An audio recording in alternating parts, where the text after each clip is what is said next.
Gentlemen, this is the best opportunity that I've literally seen in ages.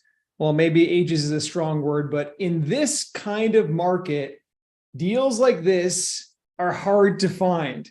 And this is one of the hottest markets for real estate investing right now. It's already under contract with a clear roadmap to a 1.8x equity multiplier. Everybody wins on this deal. So we're going to cover this deal. And I'm also going to cover the top 3 real estate moves that you can make in this market. I know this market's an interesting one, so let's go ahead and dive into it. First, I want to cover some wins. So the very first win is this deal. It's amazing. We got a 5% fixed rate long-term on this property, while the rest of the world is paying 7% or 7.9%. I saw someone took a deal for today. We got this one for 5. So I'm going to uncover how we got that one. So that's my big win that I'm going to share. By the way, if you're looking for a deal to put some of your money to work in and you want to invest passively in a deal like this, it is a 100K minimum. If you just type 49 units down in the comments, 49 unit, then my team will get back to you. We'll send you all the information. And we've got a webinar coming up on it in just a couple of days. We'll send you the information for on too. Now, I want to hit some of the other big wins. Okay, we just had a big event last week. We had 193 people live with us.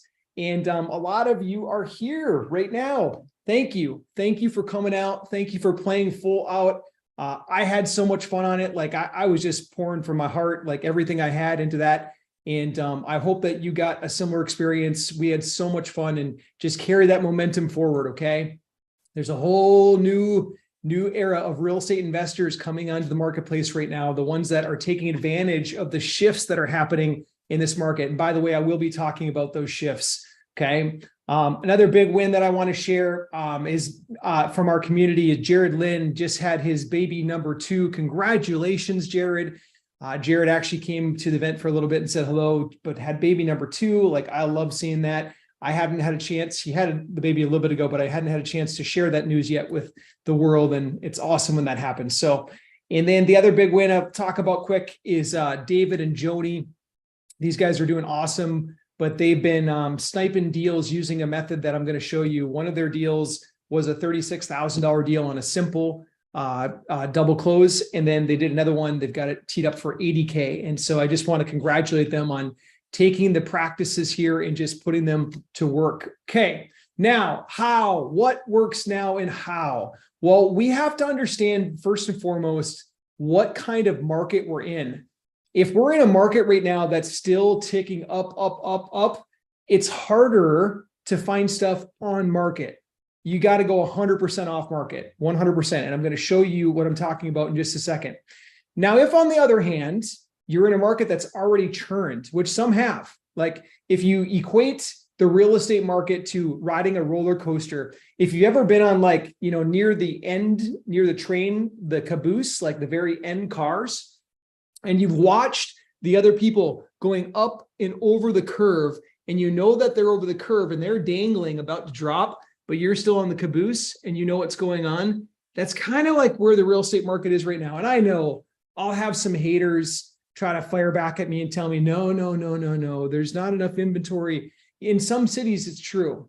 Other cities, we've already crested that curve. We've crested it, okay? And I would very much argue, even in the cities that we haven't quite crested it yet, there's some seasonality to it. In the spring market, in the summer market, most cities across America, they do better than in the fall and winter time. And so, yes, we have a little bit of a boost that's happened in some cities, but for the most part, I think that we've crested some of that curve. And here's what I want to show you that I'm talking about.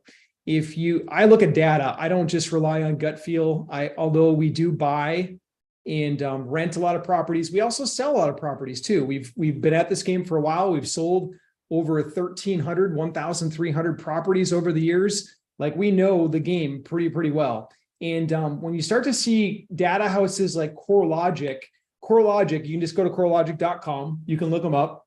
CoreLogic, they've been around for a long time, and they are one of the best data houses in the country. When they publish a report about markets dropping, I pay attention. I don't so much like pay attention to the Zillow ones. The Zillow ones are okay, But at the end of the day, like I watched Zillow enter the game of buying, fixing, and selling properties, and they lost big time. And their Zestimates, well, you tell me, what do you think of Zestimates? When you look at the Zestimate value or the Zestimation, whatever they call it now, how do you feel that valuation is? It's not bad for the most part, but it depends. Like it's an automated tool. CoreLogic, what they're doing is they're taking on-market sales and off-market. They're taking data that's also in non-disclosure states. They can still pull that data and they supply it. And so their reports I find are pretty darn accurate. So I like looking at CoreLogic. And so I'm focused on cash flow buys. I'm focused on markets like Indiana, Kentucky, Ohio. Like I want to know that I'm going to be able to cash flow. I want to know that my price to rent ratio makes absolute sense. And now as we turn the corner with some of these cities, like these that are on this top 5 list, there's a strategy that I'm going to lay out for you that's going to make sense. Okay. It's kind of interesting whenever I look at this, what they're predicting from CoreLogic is that 4 of the 5 cities that are coming down this year with a 50 to 70% confidence level, like 70% probability that they will decline. They already started to decline actually in some of these. But they're saying that 4 or 5 are in Florida. It's kind of funny because just a year ago, even 6 months ago, I kept hearing that Florida will never go down. People are going to keep moving and moving and moving. And it's interesting because that's not the case. I've known that the whole time, but some people were kind of stuck with that illusion. It's not the case though. So how do you know, like, should you be going on market or off market? Well, my best advice is that you look at what's happening with the data. Okay. So here's the data. What I would do first is I would come on to a site like Reventure. They've got a free version of this and a paid version of it. And I would first look at inventory. Okay. I'm going to look at sale inventory growth year over year. And if the state is starting to stack up a lot of inventory, what will typically happen next is that the days on market will change. You'll see a days on market year over year growth. The redder this gets, the longer properties are sitting on market. Okay. You can see like Florida is up 70%, 70.8% year over year. Texas is up 53% year over year. Okay. Colorado is up 56%. Arizona is up 73%. This has got to be one of the top in the country. Yeah, I think it is the top actually. Florida's number 2. And so I first look at inventory. Now I'm looking at days on the market. And then the telltale sign is finally when prices start to cut. So when you have a lot of inventory stacking up and it's sitting on the market longer, usually what happens is that sellers start to get a little bit antsy. And then they're calling their realtor and they're saying, we got to do something. What else can we do? And then they cut the price. And then this is what happens. So we're seeing the price cuts happen. Okay. And this is the indicator that I would use. Now I would drill down into the city level, not just the state level. I'll show you why in just a second. Actually, let me show you that now. Okay. We're on the state of Florida as an example. I'm going to zoom in. Okay. Florida is saying price cut share, 20% for the whole state. But now let me take it down to the county level. It's reloading. It's going to take a minute. You can see that not all of the state is the same. In fact, it's very different from county to county. The southwest side of Florida, particularly west, Charlotte County, Sarasota County, we're in the mid-20s for price cuts. Miami-Dade, however, is only at 11%.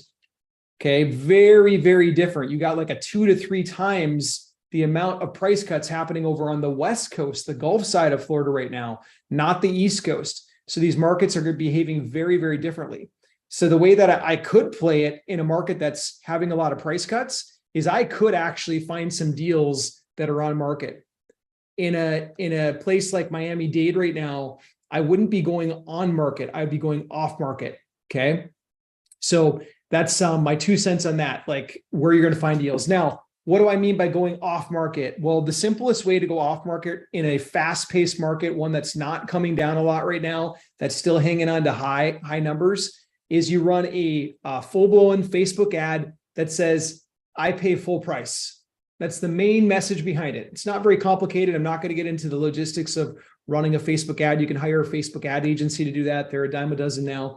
But you want to get the people's attention, direct sellers' attention, before they go list with a realtor by simply saying, I pay full price.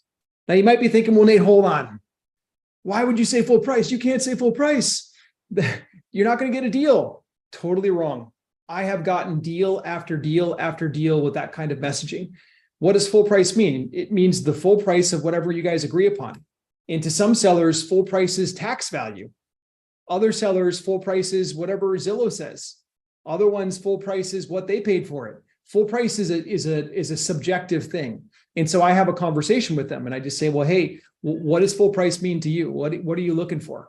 I want to make sure we honor whatever you honor this. And if they ask me a number that's too astronomical and I can't pay that and make profit off of it, then I'll just simply have a conversation with them and I'll say, well, hey, I can't do that as a cash deal.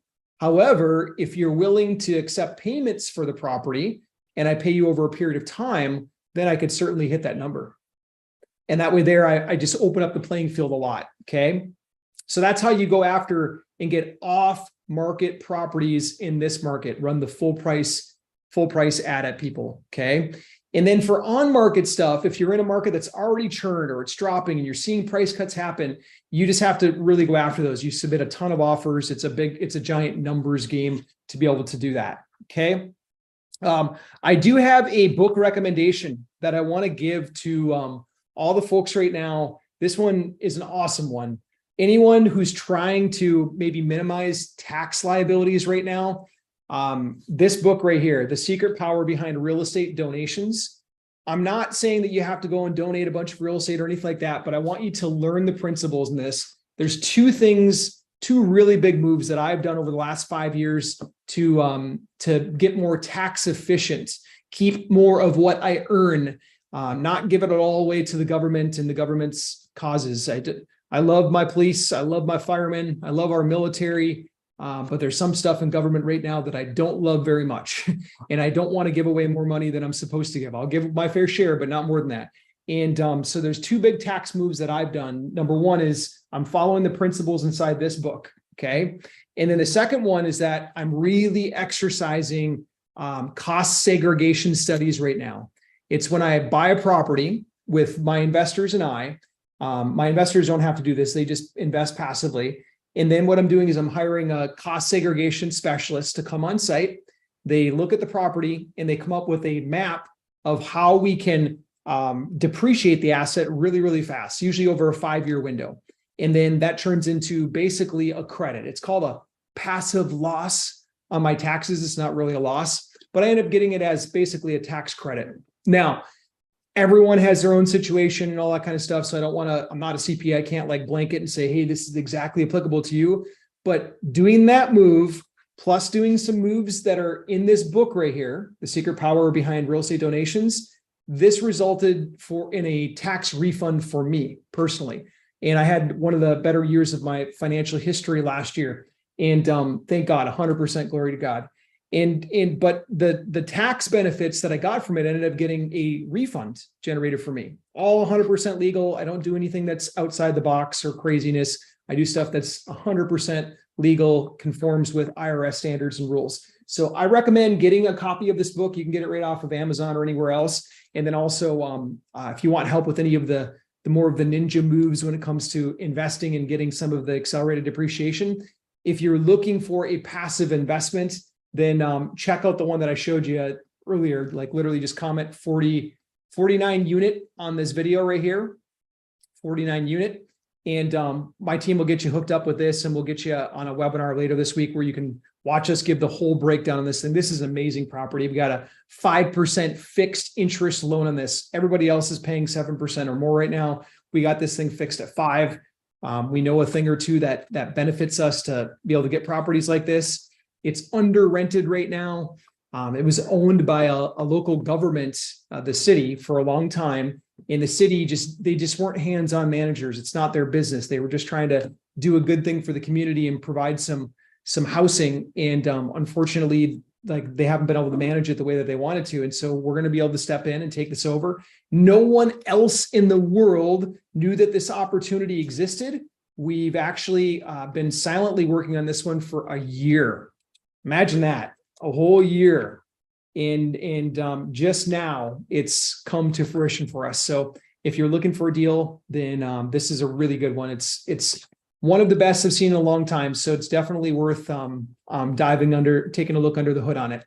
And so you just type 49 unit in the comments if you want us to reach out to you about that one and get you information on it. And then if you're looking for someone to help you get more off-market deals and all that kind of stuff, what you could do, I'd recommend following Dan Sullivan's formula. Dan Sullivan wrote this book, Who Not How. And the basic principle in this, you got to go check out Dan. Dan's awesome. I got a chance to hire him as a coach or a mentor years ago. But his big thing in here is that instead of you trying to figure out how you can do all the technical stuff and things like that, you find a who, you find a someone, a who, not try to figure out how to do it on your own, but you find someone who can help you and you'll go much faster. If you're looking to be the person that's directly buying real estate and doing the things that like we're doing here at Home Invest, and you want help with that, if you want someone to like look over your shoulder, then we might be able to help you on the consulting side. We got a couple spots left for this month. And all you got to do is type hire, H-I-R-E. And my team will connect with you and we'll see if we can serve you on that level. Okay. All right. So that's what I got for you today. Keep going. Okay. This market's just getting more and more interesting every single day. If it's not interesting in the city that you're in, like I just showed you the tale of two cities in one state. I just showed you Florida, the difference between Miami and Charlotte County, east side versus west side, it's totally night and day difference. So if you're in a city where it's just not conducive to making deals happen, don't be afraid to switch. Don't be afraid to look in another spot. The tools that we have online right now, like it makes it so much easier, so much faster to look around out there and grab deals in other places. So don't be afraid to look beyond your own backyard. Okay. All right. That's what I got for you today. Thank you. God bless. We'll see you soon. Bye-bye.